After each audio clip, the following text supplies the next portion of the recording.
परमहंस स्वरूपानंद का दर्शन आलोचन एवं अनुशीलन।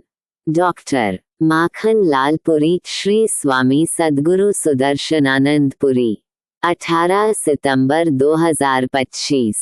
कंपाइल्ड बाय स्कडेवान। प्रथम अध्याय, समकालीन दर्शन का ऐतिहासिक सर्वेक्षण। नव्य वेदांत स्वामी रामकृष्ण, विवेकानंद, रामतीर्थ, भगवान दास, रवींद्रनाथ टैगोर और श्री अरविंद। व संत दर्शन कबीर, रविदास, नानक, जायसी, तुलसी और सूरदास।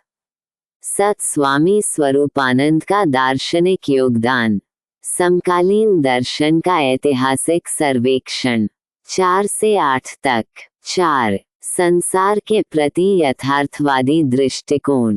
मानव जीवन में इतनी जटिलता पैदा होती जा रही है, जिसके कारण विवश होकर कोई भी व्यक्ति ठोस यथार्थ से हटकर सोच भी नहीं सकता।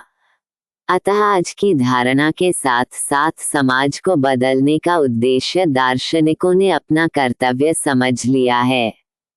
विवेकानंद, अरविंद, टैगोर व्यवहारिक जगत को सत्य मानते हैं। शंकर के मायावादी सिद्धांत को तो सर्वथा अस्वीकार कर दिया है या फिर संशोधित रूप में स्वीकार किया है। ये दार्शनिक संन्यास की अपेक्षा कर्मयोगी होने पर अधिक बल देते हैं। 5. राजनीतिक चेतना। तत्व दर्शन के साथ ही साथ राज दर्शन की इस युग में आवश्यकता का मुख्य कारण है कि इन दार्शनिकों का प्रादुर्भाव ऐसे समय में हुआ था जबकि भारत विदेशी दासता की जंजीरों में जकड़ा हुआ था। इसलिए इस समय के दर्शन पर तत्कालीन भारतीय राजनीतिक पर्यावरण का प्रभाव पड़ना स्वाभाविक ही था। यही कारण है कि इस युग में विचारक न केवल दार्शनिकों के रूप में ही प्रकट हुए बल्कि राजनीतिक चिंतन के क्षेत्र में भी उनके महत्वपूर्ण योगदान रहे हैं। इस चेतना का बिंदु टैगोर और अरविंद के दर्शनों में उभर कर आया है। 6. धार्मिक क्षेत्र में समन्वयवादी दृष्टिकोण है। इस युग में भारतीय दर्शन का विकास पाश्चात्य और प्राच्य विचारों की पृष्ठभूमि पर हुआ है। अतः इन दोनों ही संस्कृतियों के श्रेष्ठतम तत्वों का समन्वित स्वरूप इस युग की विशेषता बन गया है। विवेकानंद, टैगोर तथा अरविंद आदि प्रमुख दार्शनिकों ने विविध धर्मों की ओर समन्वयवादी दृष्टिकोण अपनाने की सलाह दी है। 7. आध्यात्मिक और भौतिक मूल्यों का समन्वय।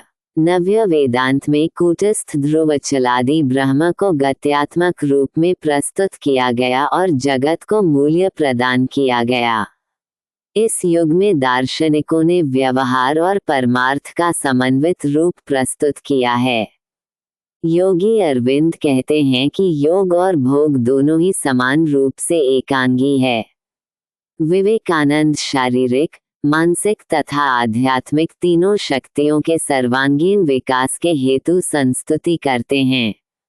रामकृष्ण और विवेकानंद के विचार आदर्शवाद और व्यवहारवाद का समन्वय प्रस्तुत करते हैं। यही कारण है कि नव्य वेदांत में कठोरतावाद और भोगवाद दोनों ही अतिवादी प्रवृत्तियों का निषेध किया गया है। 8. मानवतावादी दृष्टिकोण। समकालीन भारतीय दार्शनिक आध्यात्मिक और नैतिक प्रगति में मानव का सर्वोच्च स्थान प्रदान करते हैं।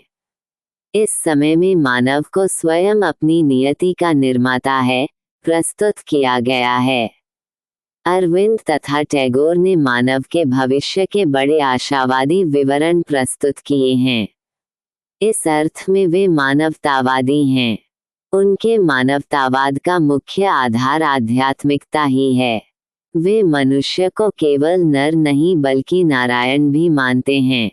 नव्य वेदांत के लक्षण स्पष्ट रूप से शिक्षा, साहित्य, इतिहास, सामाजिक और राजनीतिक दर्शन पर परिलक्षित होते हैं। भारत का समकालीन दर्शन इस युग की समस्याओं की चुनौतियों के उत्तर में दिए गए चिंतन का परिणाम है।